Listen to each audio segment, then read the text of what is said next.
It's crazy the difference 24 hours can make in football. I mean, yesterday I made a video and I was like, man, is this what we got? Like, are we going to get anybody else? And today, I'm bantering, I'm talking trash, and I'm excited. I'm actually excited for the season. We got him. We got him, everyone. We got Eze.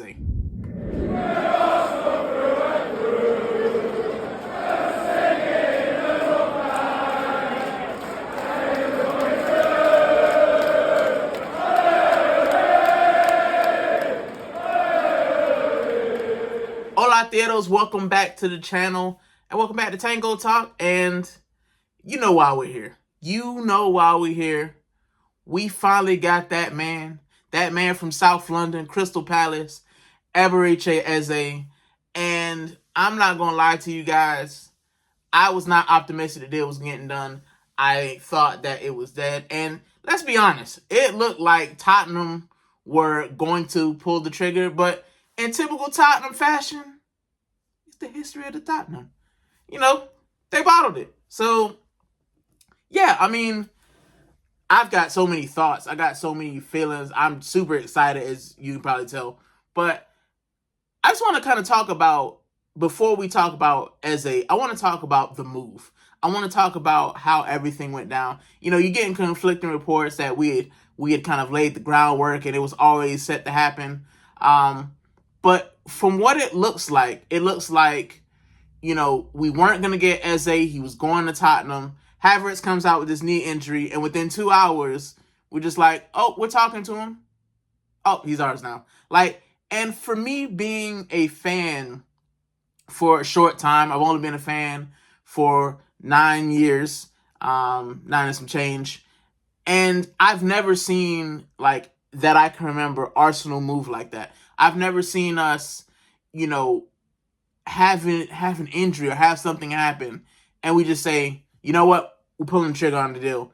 And I think that credit has to be given to Andrea Berta, but I also think credit has to be given to Mikel Arteta. And I'm, you know my feelings on Mikel Arteta. I think that he does very good things, but I think that he's been stagnated, and I think that, you know, he could do a little bit more. But I don't want to be unfair and not give credit to Arteta, because apparently Arteta and Berta sat down, talked to Josh Kroenke, and said, we need to get this done. And you know what? You have to give credit to Josh Kroenke as well. Like, you know, he could have said, nah, you know, we don't need it. But, you know, he greenlit the deal. They proposed it, and we got it done in 2 hours. And I think that for a lot of Arsenal fans, especially a lot of guys who were maybe kind of on the skeptical side, that it's a big difference. It's a big difference for us to kind of actually say we want this player and we're going after him, especially after we've signed Gyökeres, we've signed Nani Madueke, and it really seemed that it was going to be, you know, the typical Arsenal summer where we address key issues, but we never get everything done. And I still think, to be honest, I still think I would like one more sign. I just definitely want an out-and-out left winger. But no one can be disappointed that we got Eze.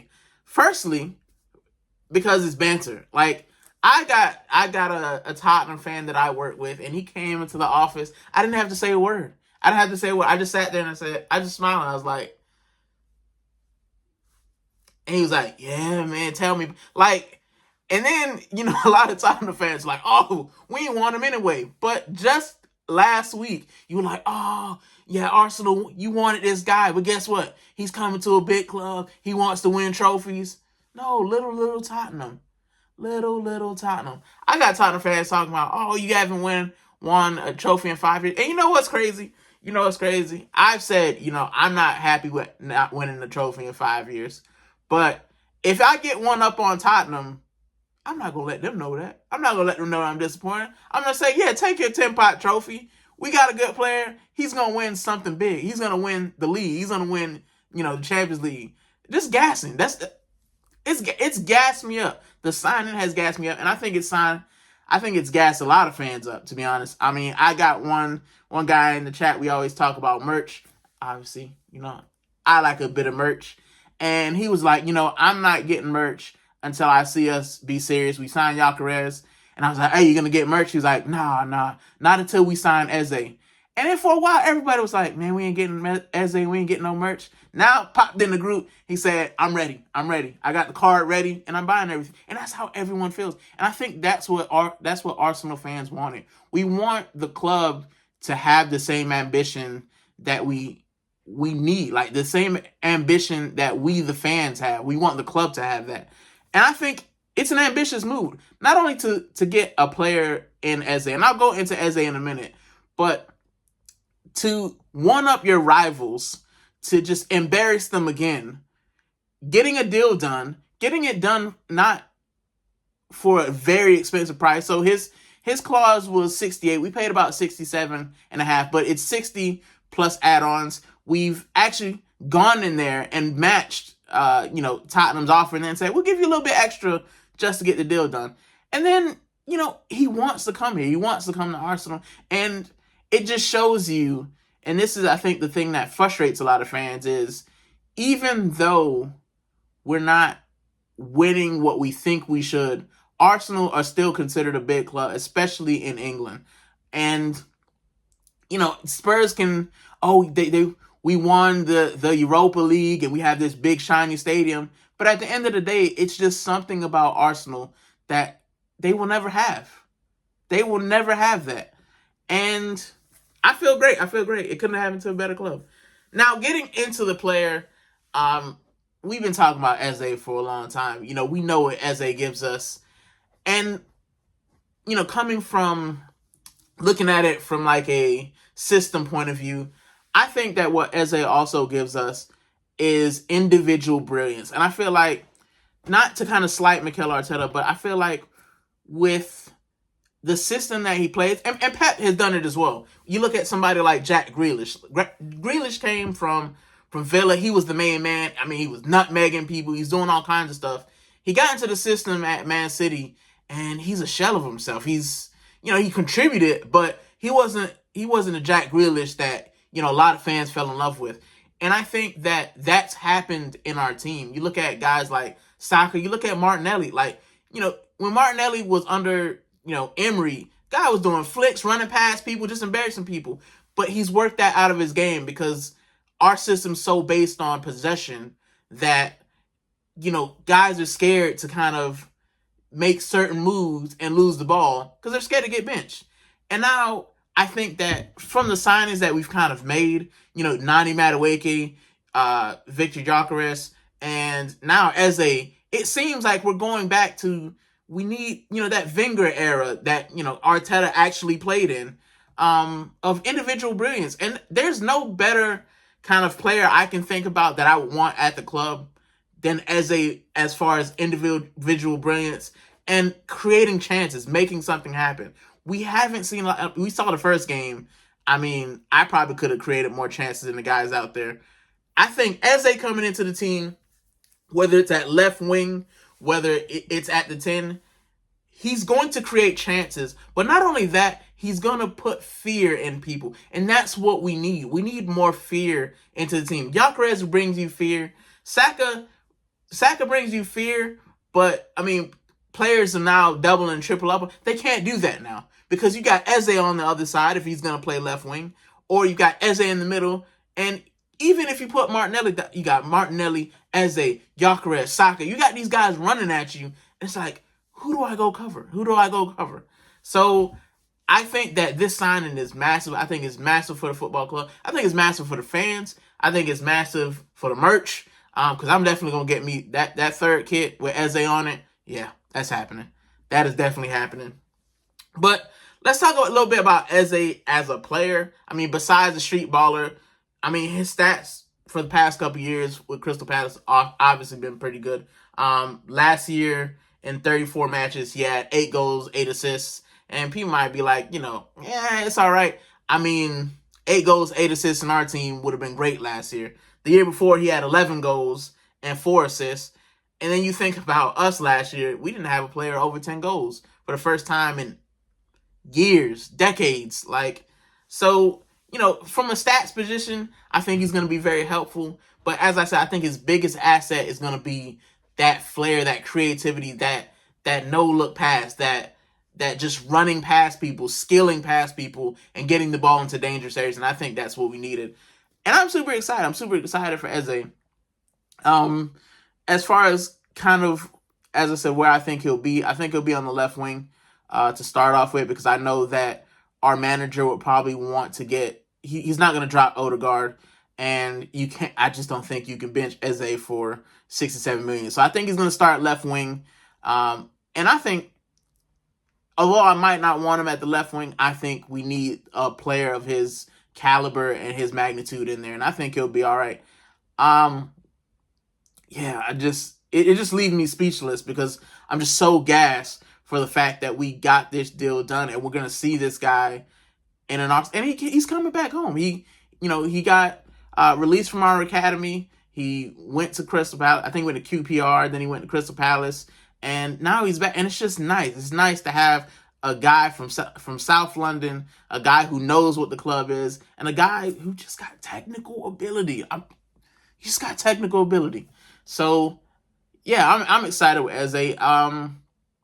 As far as other signings, other transfers, I think the most important thing now for Berta is to get rid of people. He's got to get rid of a couple players.